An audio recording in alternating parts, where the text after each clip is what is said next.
The first slap of humiliation that night wasn't a hand across my face.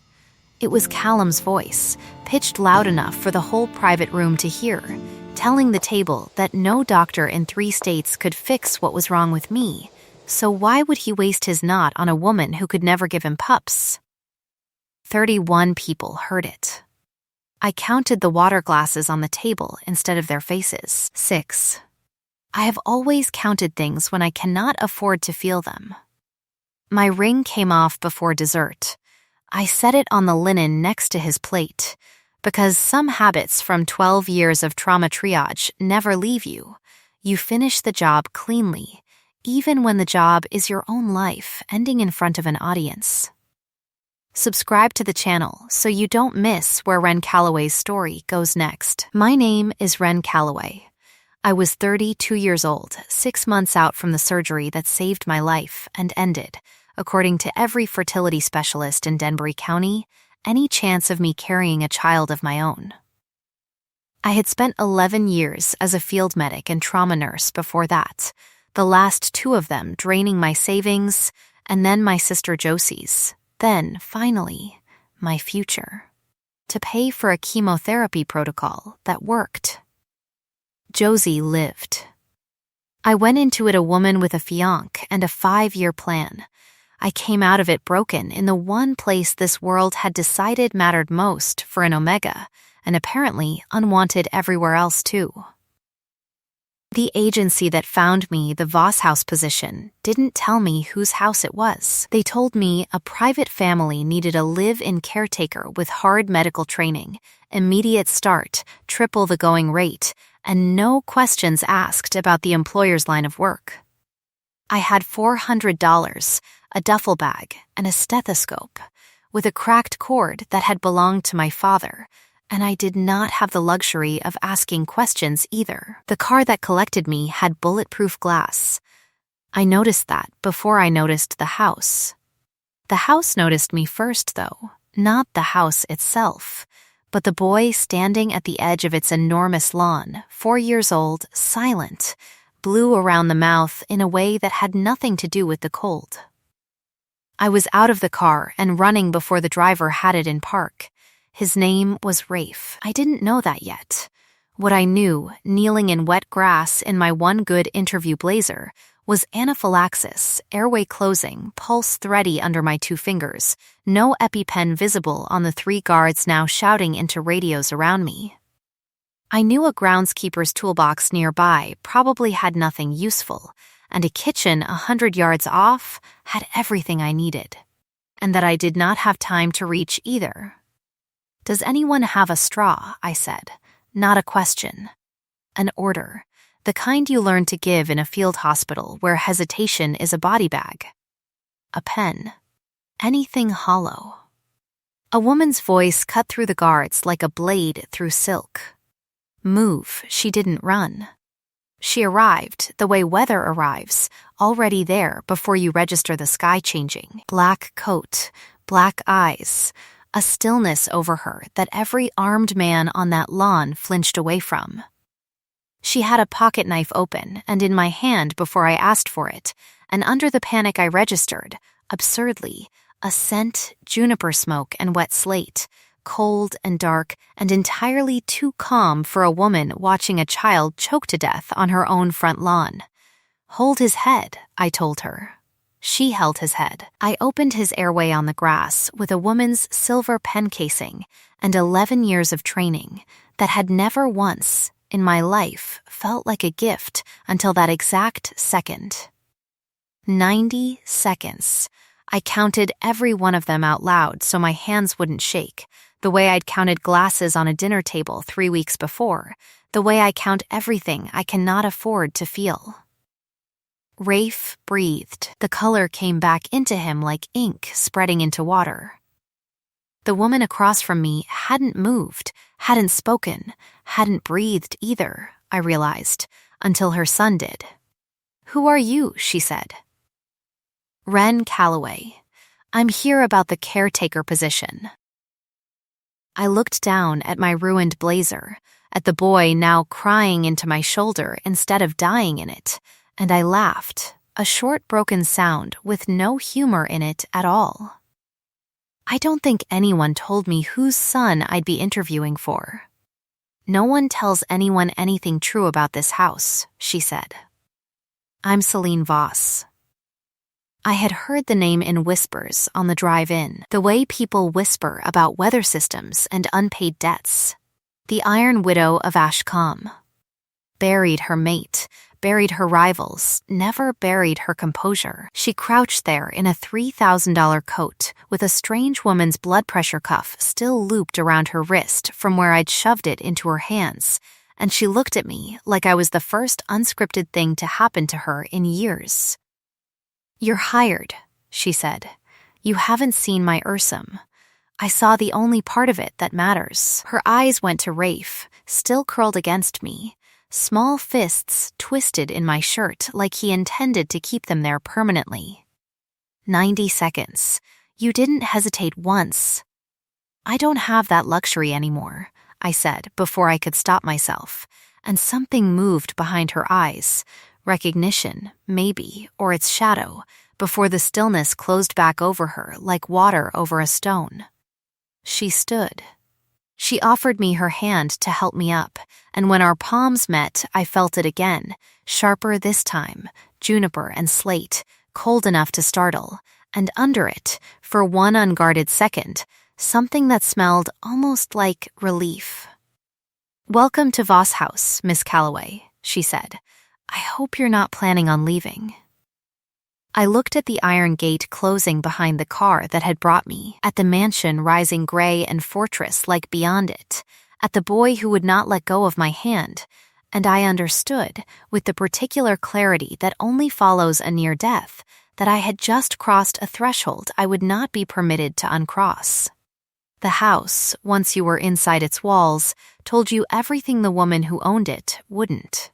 Marble floors that swallowed footsteps. Security men at every window who deferred to Celine Voss with the specific, wordless terror of men who had seen what happened to people who didn't. My room, when Mrs. Odell, the housekeeper, kind-eyed, 60-something, the only person in the house who looked at me without suspicion, showed me to it, was bigger than the apartment Josie and I had shared through 3 years of chemotherapy paperwork. Don't get used to the quiet, Mrs. Odell said, setting fresh towels at the foot of the bed. It doesn't last long in this house. Never has. Mila found me before dinner. 8 years old, arms crossed, chin lifted in an expression I would come to recognize as pure Celine Voss poured into a smaller, louder body. You're the new one, she said. The last one lasted 6 days. What happened to her? She screamed a lot. And then she left. Mila studied me the way her mother had studied the lawn for threats. Rafe doesn't talk. He hasn't since Papa Iris died. But he held your hand in the car for 40 minutes. He's never done that for anyone but me. I did not know yet who Papa Iris was. I would learn, and the learning would cost something. That first week, the wealth gap announced itself in textures, not numbers, the weight of the door handles, the particular hush of hallways built to survive gunfire, the way the kitchen staff went silent whenever the man named Dominic Vane walked through it, his contempt for me arriving before his footsteps did. A barren Omega, playing nurse to a dead man's children, he said the first time we were alone in a hallway, not troubling to lower his voice. Celine's gotten sentimental in her grief. It won't last. I didn't answer him. I had learned in 11 years of trauma bays that the men who needed you to react were rarely worth the reaction. What I noticed instead, over that first strange week, was the food. A plate left outside my door on the night I skipped dinner, charting Rafe's asthma triggers until midnight. Soup, still warm, no note. Chamomile tea appearing in my room after I mentioned, once, in passing, that my father used to make it when I was small and scared of thunder. I hadn't told Celine Voss that. I told Mrs. Odell 3 days earlier in a kitchen I thought was empty. She remembers everything anyone says within these walls, Mrs. Odell told me when I asked. It's the only softness she's got left. She spends it where she trusts. The first time Celine and I touched with purpose instead of accident was over Rafe's medicine chart, our hands both reaching for the same pen, hers closing over mine before either of us pulled back. Neither of us moved for 4 full seconds.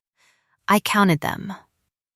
You changed his epinephrine dosage, she said, low. Your last pediatrician had it wrong for his weight. You corrected a specialist's chart without asking me. I'm asking you now. Was I wrong? A long silence. Then, quiet. No. Her thumb moved once across the back of my hand before she withdrew it entirely, like she'd caught herself doing something forbidden. You weren't wrong. That night, Vane cornered me by the wine cellar stairs, and for the first time, his contempt had teeth in it. Whatever you think you're building here, he said, you should know the last person who got close to this family in a way I didn't approve of is buried under a warehouse in the Harbor District. Consider that a professional courtesy. I told Celine. She went very still. The particular stillness I was learning meant fury banked hard behind glass, and said only, he won't touch you. In a voice that promised violence with the same calm she used to order tea. I believed her. I did not yet understand what that promise would cost either of us. I learned about Iris 3 weeks in, on a night the power failed, and Rafe woke screaming without sound, his small body shaking so hard I thought he'd stopped breathing again. Celine found us in the dark, me holding him, humming the only lullaby I knew, the one my mother used to hum over hospital beds, low and wordless, more vibration than melody. Rafe's shaking slowed. Celine stood in the doorway and watched with an expression I hadn't seen on her yet. Something cracked open at the seams. Iris used to sing that to him, she said. Not the same song, the same stillness. He hasn't let anyone hold him through the dark since she died. Tell me about her. Not a demand, an offering, the kind you learn to make at bedsides when someone finally wants to talk about the dead. She told me on the stairs, in the dark, both of us sitting because standing suddenly felt like too much to ask of either of us. Iris had been an Omega too, gentle where Celine was granite, murdered 18 months ago in what the police report called a robbery and Celine's intelligence called an assassination, ordered, she was near certain, though never proven, by someone inside her own organization who wanted her destabilized enough to challenge. I built walls around these children so thick nothing could get through, she said. And then you ran onto my lawn in a ruined blazer and got through in 90 seconds. I didn't mean to, I know. Her voice, for the first time since I'd met her, had no iron in it at all. That's the only reason I let you. The reveal, when it came fully, came from Mars, Marisol Reyes, Celine's second, a woman built like a closed fist who had regarded me with open hostility since my first day. You should know what you walked into, Mars said, cornering me in the garden Celine had, without a word to me, begun having landscapers rip up and replant with rows of tomato seedlings, the exact vegetable I had once mentioned missing from the concrete childhood I'd grown up in. The last 4 people who got close to this family either betrayed it or died for it. Vane wants this empire. He's wanted it since before Iris was in the ground. He needs Celine isolated, unstable, or dead to get it. And every day she looks at you like something she's not allowed to want, she gets less isolated. You're not a nanny anymore. Medic, you're a target. Then why are you telling me instead of pushing me out the gate? Mars's jaw tightened. Because in 15 years, I have never once seen her wait for someone at the top of the stairs the way she waits for you. A pause, grudging, and because Rafe said your name yesterday. First word since Iris died. I don't care what you were hired for. That's a debt this family doesn't forget. I stood in that half-planted garden with dirt on my knees and understood all at once the actual shape of the danger I was standing inside. The threat letter came 4 days later, slid under the nursery door where only a child would find it first, Mila did, and brought it straight to her mother instead of opening it, which told me everything about how thoroughly this 8-year-old had already learned to survive her own life. It named me. It named a price for my absence. It was signed with nothing but a symbol I would later learn was Vane's personal mark. Celine read it once, went the color of old ash, and said 4 words that I would hear again, tested and retested, for the rest of the story. I don't lose what's mine. I didn't know yet if I was hers to lose. I was about to find out how much it would cost to become so. The attack came at 2:17 in the morning, 11 days later, and I know the exact minute because the house's alarm system stamped it onto every screen at once before the power died, and threw us all into a dark I'd learned to hate. Gunfire doesn't sound like the movies. It sounds like the world's worst weather. Close and wrong. I had Rafe in my arms and Mila's hand in mine before I'd fully registered I was moving. Running the drill Mars had made us practice twice, down the back stair, into the reinforced pantry, door bolted, lights off, breathe slow. Celine found us there 4 minutes later, blood on her sleeve that wasn't hers, a gun in one hand, and something raw and terrified on her face that the Iron Widow of Ashcombe had never once let anyone see.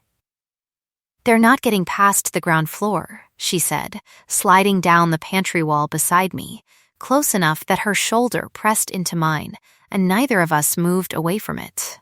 Mars has it contained. Rafe had stopped breathing right, that thin asthmatic whistle starting under the terror, and I worked his inhaler out with hands that would not stop shaking, no matter how hard I counted his breaths against my own. 4 in. Hold for 4. Out for 4. Celine watched me steady her son with the same stillness she'd shown on the lawn the day we met, except this time the stillness had cracks running clean through it. "You should hate me," she said, quiet enough that only I could hear it over Mila's controlled, 2-adult silence in the corner. "I brought this into your life. You came here to hold a chart and change a dosage, and instead I've made you a target for a man who kills people for less than what you mean to this family now. Tell me to stop caring about them, and I will."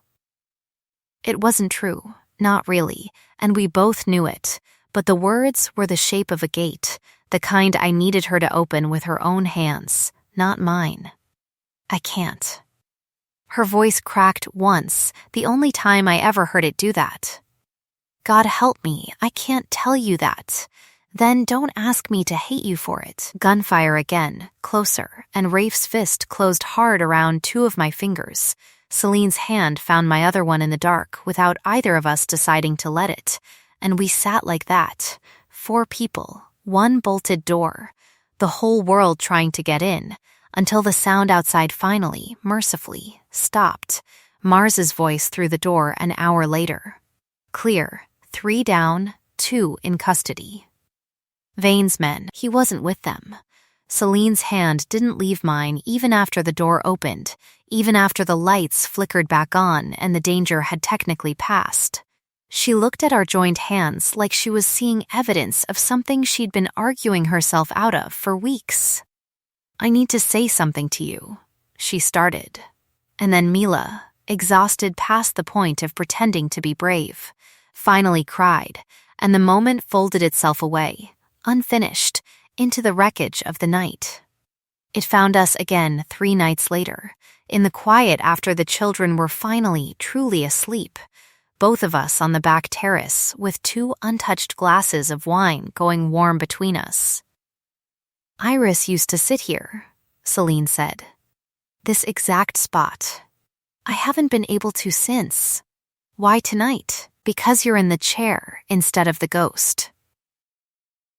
She turned to face me fully, and in the porch light I could see, for the first time, every year the last 18 months had put on her. My mother built this empire on the doctrine that love is a liability you can't afford to carry. She taught me that control was the only kind of strength that survives. I believed her for 30 years. And then a woman ran onto my lawn and put her whole body between my son and death without asking what it would cost her, and I have not been able to make myself believe my mother since. What do you believe now? That I was wrong. Love isn't the liability. Pretending you don't have any is. She reached over, slow enough that I had every chance to pull away, and traced one careful finger along the inside of my wrist, over the old surgical scar there from a line they'd run during my worst week of treatment. Tell me to stop. I'm not telling you to stop. Ask me with your words, Ren. I need to hear it. Don't stop, I said, and meant it with everything 11 years of holding other people's dying bodies had taught me to be careful with. She kissed me like she'd been rehearsing restraint her whole life, and had finally, deliberately, decided to set it down. The morning after, over coffee I take black, sugar has tasted like hospital vending machines to me since Josie's second round of chemo, a fact I mentioned once. In passing, weeks ago, I found a small paper bag beside my cup. Inside it, a single chamomile tea sachet, and, folded underneath, a photograph of my father. The one I kept in my wallet, professionally reframed. I hadn't shown that photograph to anyone at Voss House. I hadn't shown it to anyone at all since the funeral. I had someone go through the box you keep under your bed, Celine admitted, when I asked, not remotely apologetic. I wanted to know the man who raised a woman who runs toward dying children instead of away from them. I should have been furious about the violation. Instead, I sat in that kitchen and told her everything: Josie's cancer, the debt, Callum's dinner table verdict, the surgery, the specialist's consensus that I would never carry a child, the particular loneliness of being told by an entire culture built around bonds and pups and packs that a woman who cannot give an alpha an heir is a woman no one should want. Celine listened the way she'd held Rafe's head on the lawn, completely, without flinching. I don't need you to give me a child, she said, when I finished, low and certain. I have two. What I need is someone who will love the ones I already have as fiercely as you fought for a stranger's son with a stolen pen. You've been doing that since the day you arrived. I don't want a womb, Ren. I want you. I cried for the first time since the surgery, not from grief, but from the strange, unfamiliar relief of being told, by someone with no reason to lie, that the thing I had spent 6 months believing made me unlovable was, to her, entirely beside the point. We had 4 days of that quiet before the world came back for us. Vane's counterstrike arrived dressed as an invitation, a summit of the city's 5 families, called under a truce banner Celine couldn't refuse without looking weak in front of every rival who'd love an excuse to move on her territory. She left at dawn with Mars and 6 men. She left me a promise at the door, low against my temple: I will always find my way back to this house. Whatever happens out there, I come back to you. Mila's shoe was the first thing we found missing at 11 that morning. Then the side gate, cut clean through. Then the note, left on Rafe's empty pillow in handwriting I now recognized, that told us Vane's people had taken Mila from the summit itself, pulled from a supervised playroom 2 floors below the negotiations, gone before anyone thought to check on an 8-year-old in a house full of armed men. The photograph attached to the note showed Mila, tear-tracked but defiant, a small chalkboard held in front of her chest with a deadline written on it in Vane's hand: return the Empire's northern shipping routes to his control by midnight. Or she came home in pieces. I have held dying men's hands in the mud of places I won't name. I had never, in 11 years, felt fear like the fear of that photograph. Celine arrived home 40 minutes later, having heard through a call from Mars that ended every pretense of the truce in the room where it was announced, and the look on her face when she saw that photograph was not the stillness I knew. It was a woman coming fully, finally, apart. "I will burn every warehouse he owns to the ground, floor by floor," she said, and I believed every word. "That gets Mila killed the second he hears sirens," I said, catching her wrist, forcing her to look at me instead of the map she'd started tearing open on the table. "You need his location, not his ashes. And I think I know where he's keeping her." I had spent 11 years reading logistics the way other people read faces, supply patterns, staging routes, the particular signature of where an operation stockpiles the things it doesn't want found. 3 weeks ago, cataloging Rafe's medical supplies with Mars for a security audit, I'd noticed an odd discrepancy in the Voss House inventory ledgers, medical supplies, in bulk, quietly diverted 6 months back to a property listed as decommissioned.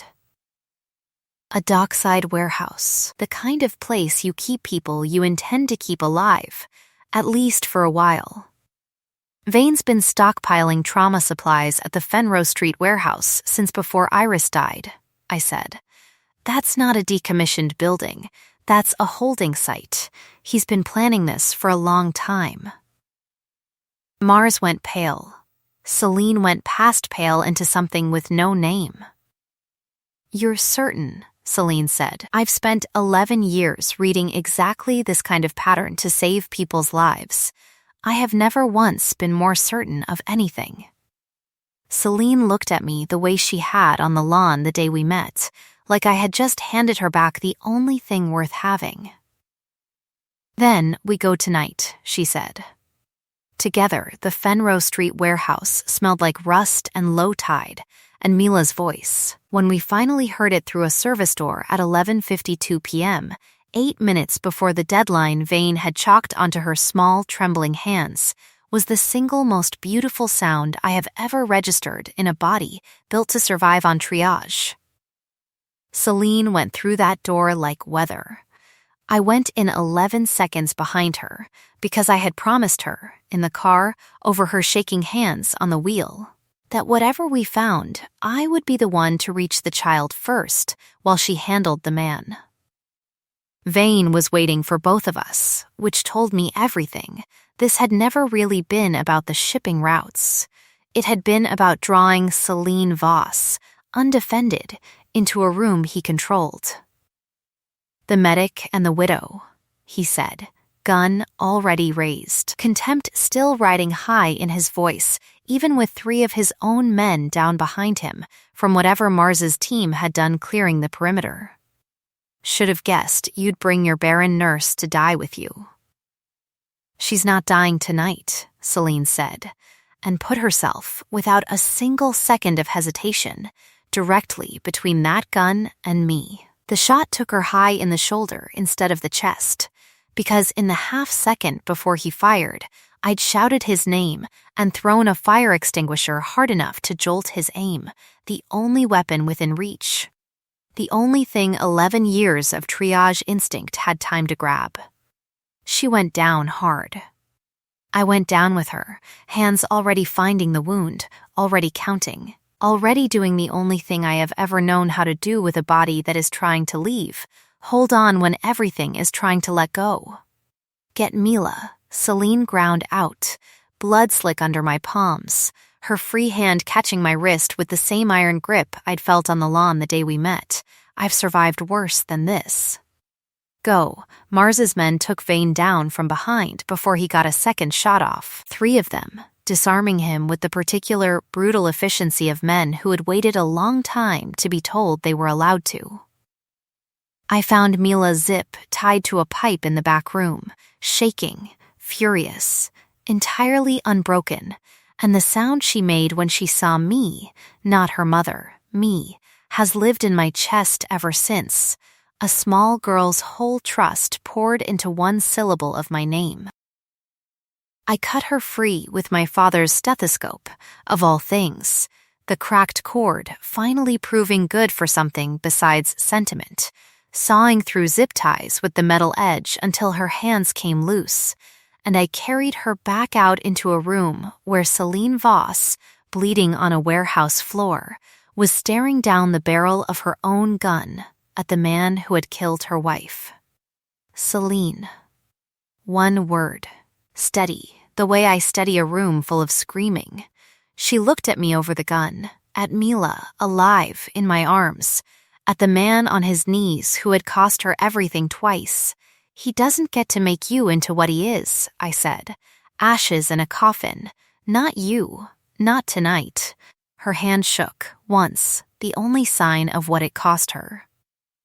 Then she lowered the gun and told Mars, in a voice gone perfectly flat with restraint, take him alive. He answers for this in front of every family he thought would side with him. The reckoning came 6 days later, in a hall I hadn't known existed until Mars walked me through its doors, a chamber where the 5 families that ruled the city's underworld convened. Marble and old money, and every face that had ever looked at me, with Vane's contempt, now watching a very different woman stand at the center of the floor. Celine stood with her arm in a sling, and the whole city's worth of power gathered to hear her, and beside her, her choice, stated to the room before anyone could object, stood me. 18 months ago, my wife was murdered, she said, into a silence you could have cut glass with. I was told it was a robbery. I let myself half believe it, because the alternative was admitting one of you sitting in this room ordered it done. I have the proof now. Recordings, ledgers, a confession, taken under conditions this council will find entirely legal and entirely damning. Mars played the recording.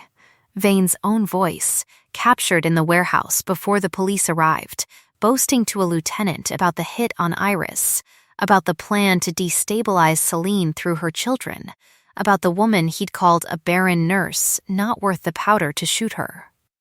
I watched every face in that room that had ever sneered at me learn, in real time, exactly how wrong they had been. This woman, Celine said, and her hand found mine in front of every rival power in the city, no hesitation left in her anywhere, walked onto my lawn as a stranger and has since then saved my son's life, found my daughter in a warehouse my own intelligence network missed, and handed me the proof that ends a war I have fought alone for 1.5 years. I am done pretending what she is to me is a secret. She is mine. And anyone in this room who has a problem with that can take it up with the same council that's about to strip Dominic Vane of everything he ever stole. They voted him out before midnight. Ruin, not mercy, every asset seized, every ally who'd wavered toward him now scrambling to distance themselves. The particular public unmaking that this world reserved for men who broke its one unbreakable rule: you do not touch children. Later that night, in the quiet of her study, Celine knelt in front of me. Not for a ring, not yet, just to be level with my eyes, and asked the question with the whole weight of consent behind every word. I want to mark you, she said. Bond you, not because this world expects it. Because I have spent 18 months believing I would never want anyone again, and then you ran onto my lawn and proved my mother wrong about everything she ever taught me. Tell me to stop, and I will wait as long as you need. I don't want you to stop. My hand found the scent gland at her throat, juniper and slate flooding warm under my palm, the way it always did when she let her guard all the way down. Ask me with your words one more time. Wren Calloway. Will you let me claim you? Yes, I said, and meant it with everything a body that had spent 11 years learning to hold on had left to give. The bite, when it came, was gentle in a way nothing about that warehouse floor had been. The bond snapped into place like a held breath finally released, and for the first time since Callum's voice had cut through 31 witnesses to tell me I was unwanted, I understood, in my body, and not just my mind, exactly how wrong he had been. The wedding happened on the back terrace, the one Iris used to sit on, the one I now sat on too. Both of our histories folded gently into the same chair instead of competing for it. Mila stood as witness in a dress she'd chosen herself and hated less than she'd expected to. Rafe, who had found his voice fully in the 6 months since the warehouse, held the rings and announced to the entire gathered 5 families, in the clear, proud voice of a boy who had decided the world owed him this joy, that Ren was going to be his mama now, and everyone had better be nice about it. Mars gave a toast that ran 4 sentences and cracked on the 3rd one. In 15 years, I never saw her wait for anyone at the top of the stairs, she said, raising her glass to me across the garden Celine had planted with tomatoes I never asked for and never stopped loving. Little Medic proved me wrong about a lot of things. Debts don't come bigger than that. A year on, the garden had grown wild and generous, the way gardens do when someone finally has time to tend them instead of just surviving them. Vane sat in a federal facility 3 states away, his empire dismantled brick by brick, his name spoken in Voss House, only when Mila wanted to remind everyone how she'd outlasted him. I never carried a child of my own. I stopped needing to the day Rafe called me Mama in front of a room full of armed men and dared any of them to correct him. On the morning I'm remembering now, the one I choose to end on, I found Celine in the kitchen at dawn, blue light coming soft through the windows, a small velvet box on the counter beside my restored stethoscope, its cracked cord finally repaired, my father's initials still etched into the bell, a woman who remembers everything having quietly had it fixed without ever once mentioning it. For the next chapter, she said, nodding at the box, though we both knew we'd already said every vow that mattered, in case the last one wasn't clear enough. I looked at the 2 children arguing sleepily over cereal at the table, at the garden outside the window heavy with fruit I'd once only dreamed of growing, at the woman who had knelt on a lawn beside a dying child and never once, since, let go of my hand. No one had ever wanted a woman like me, they told me once, in a room full of witnesses who believed it. They were wrong about the reason. It was never that I had nothing to give. It was that I was waiting for someone brave enough to see what I already had and love the family in front of her instead of the family she thought she was owed. The end. If Ren and Celine's story found something in you, that's exactly why I make these, so if you haven't yet, subscribe to the channel so the next one finds you too. I'd love to know in the comments, what part of Ren's story got you the most? The lawn, the warehouse, or the morning with the stethoscope? Thank you for staying through every page of this one. Come back soon, because the next woman who thought no one would ever choose her is already waiting for her turn to be seen.